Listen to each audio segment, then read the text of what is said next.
Village Museum because they have a great event coming up. But before we get to the event information, I'm here with Laura Furman, and she is the curator of collections and education here at Midway Village because we are talking Rockford Peaches today. So welcome. Thank you for being part of Good Day Stateline. Thank you. Okay, so Rockford Peaches, give me a little, where did it start here? Well, when World War II was underway, what the businessmen running the Major League Baseball franchises found was that they were losing players and more players to the armed services.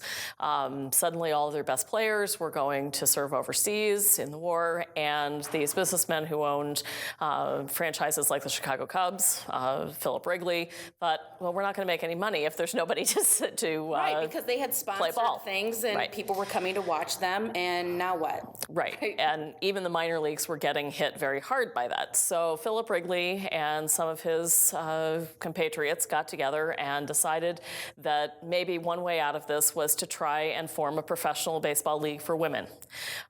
They got together, gave some thought to this, decided to focus on Midwestern cities, and one of the cities that stepped forward and said, we'll put some effort towards sponsoring a team was Rockford.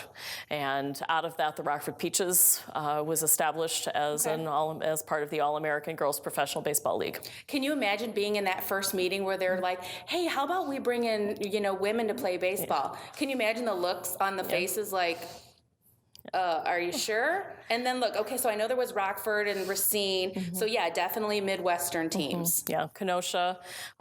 Chicago had a team for a couple of years. There were everything from 4 teams the first year to 10 at the height.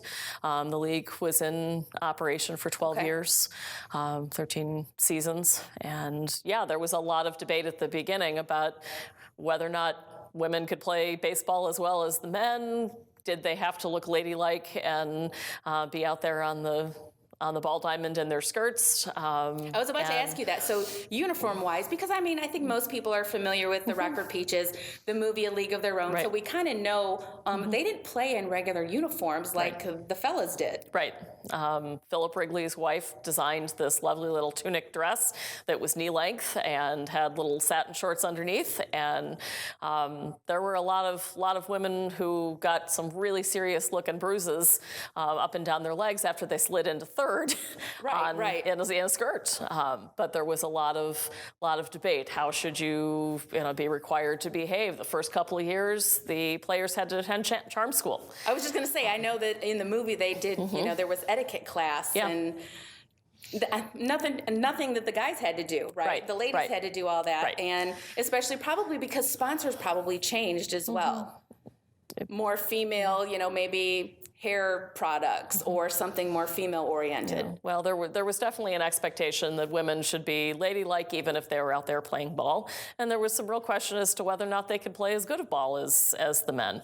But the interesting thing is that they started in 1943 with a game that was much more like softball, a 12-inch circumference ball, bases that were much closer to each other, underhand pitching. And by the time the league folded in 1954, they were playing with a ball that was the same size as the Major League uses. Their bases were almost as far apart as the men's were. They were throwing overhand, and they were being asked to play ball every bit as hard as the boys. I was going to say, yeah, girls can play baseball. Absolutely. Absolutely, girls can play baseball. Yeah. So inside the Midway Village Museum, you have lots of exhibits here just dedicated to the Rockford Peaches. And I know even behind us, we've got some information on Dottie, which I think people are familiar with. So they can come to the museum. What other items do you have here for them to see? Well, our exhibit includes some of the trophies that the Peaches won. They won the championship in the league 4 times.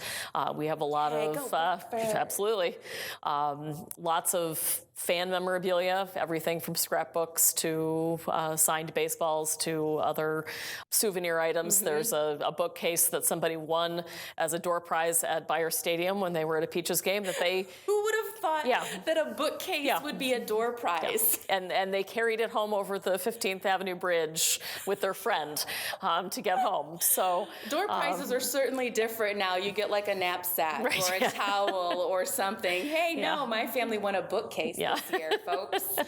We've got neckties that say "Boost the Peaches," and And then, of course, kinds of pennants, autographs. because Yeah. baseball, nothing like baseball Right. pennants. Everybody Yeah. had to have their certain pennants. Yeah. So museum hours, when can we come in and see all of this stuff? From Tuesday through Saturday, we're open from 10 to 4. We'll start having our summer hours shortly, which will include Sunday hours as well. And those are all on our website at midwayvillage.com. And I think a lot of kids, I know in Rockford, part of, as they do field trips, a lot of them come here. And this is, for some of them, the first time they've got introduced to the Rockford peaches. And I know it becomes a love, and then they realize, wow, we had this here. So you can come to Midway Village and see all of the items for the peaches. And we're going to talk a little bit next with Alyssa about the event. So we'll be right back. Thanks, Laura. Yep, thank you. Very welcome.